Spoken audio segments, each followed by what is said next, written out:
Hi there, everybody. In this video, I'm going to show you how to properly use Hive tools. Hive tools are one of the many tools of the trade, but one of the main tools of the trade. And one of my biggest pet peeves with new beekeepers is improper use of a Hive tool.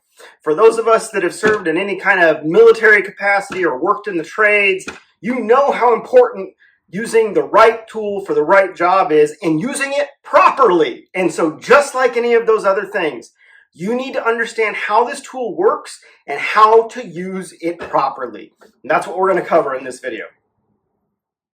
All right, folks. So these are the Hive tools that we're going to cover today. These are the three major Hive tools that are utilized in the beekeeping industry. Now, there are variations of each one of these, some that are shorter, some that are longer, some that might have padded handles, but they all are essentially the same concept as these three tools. And so I'm going to cover how to properly use each one of these as you're working a beehive.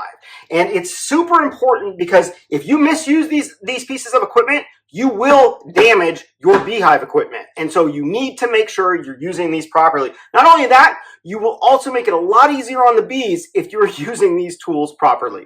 So let's go ahead and start with describing each one of these.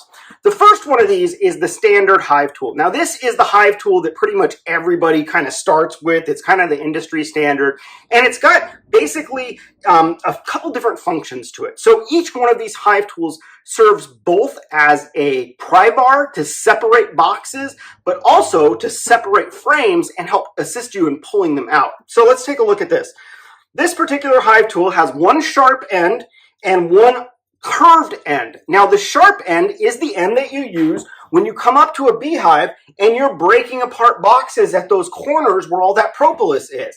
You use the sharp end for that. You also use the sharp end for things like cleaning up burr comb on the top of a frame. So if you have comb that's being built on the tops or bottoms of the frame, you can take that sharp edge and you can scrape it right along the top of that surface and get all of that off.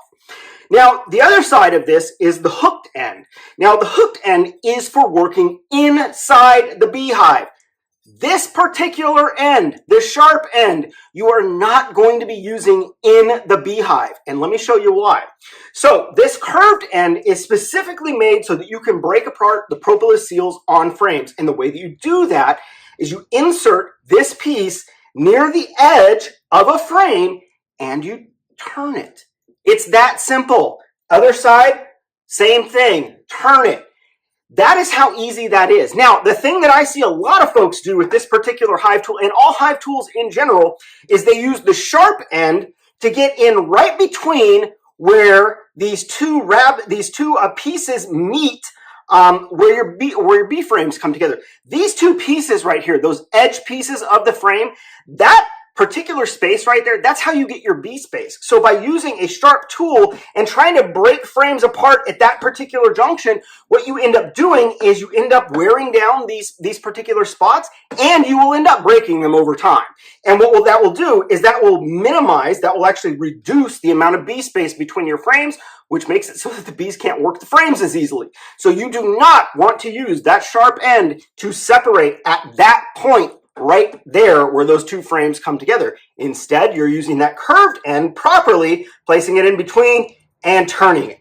Now, the other thing that these Hive tools have on them is this kind of round area right here. This is for removing nails. If you have stray nails that are coming out on a box, you can use that, hook onto there, and pull it out. So that's what that function is. Very simple use of a Hive tool. The next one is the J-hook tool. This is my preferred Hive tool. Now, this looks very different than the standard Hive tool. It still has a sharp end at one end, but it's got this funky looking J here at the back end.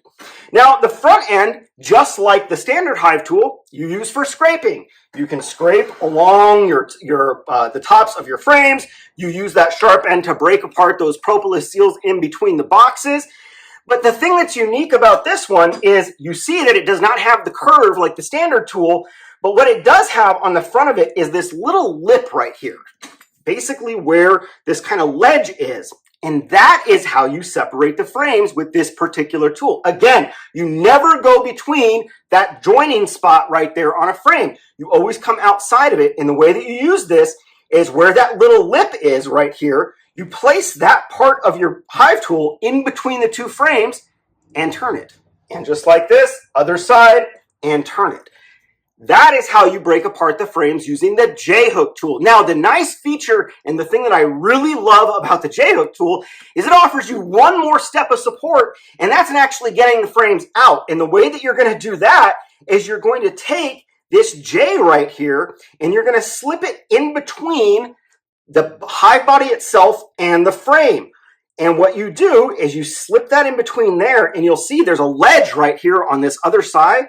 You slip that hook underneath one frame, rest that ledge on the other frame, and turn it, and it helps you pop that frame right out so that you can get your finger in underneath there.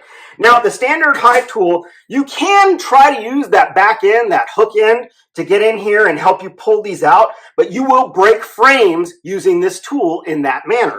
Really, the way that you get frames out with the standard hive tool is that you can kind of come in here and help yourself. You can kind of grab the bottom of that frame and help push it up. I've even seen people use the other end like this. If you rest it up against the other frame, you can get a little leverage that way.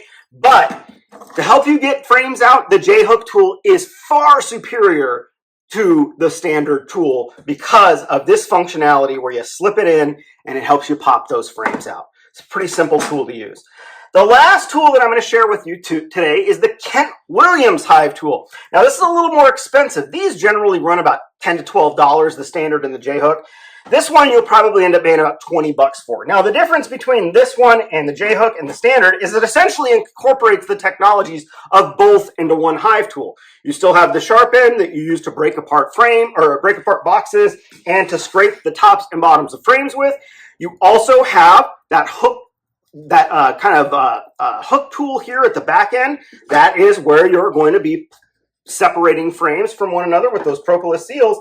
But then it also offers you that handy dandy J function, and you do the same thing with this particular tool. You slip that J underneath the ledge of the frame and then rest that back end on the frame next to it and pops right out, just like so. This is the simplest way to use these hive tools properly. The big thing that you will notice is by using hive tools properly, it'll make it easier on the bees. Your equipment will last a lot longer. I cannot tell you how many, I've been doing this for 15 years. I can't tell you how many people I've seen breaking frames by improperly using hive tools. Learn how to use these and learn how to use them well. The other thing I'm going to tell you, just as we're kind of doing this as well, is that when you start working boxes with your hive tools, you always start from the outside. And so, like I was just showing you in all these demonstrations, we start from that outside, pull that outside frame out, and then work through the colony. Now, we'll cover this in more detail in another video, but that's essentially how you're going to properly use these hive tools. I sure hope you enjoyed this little instructional video, and we'll see you at the next one.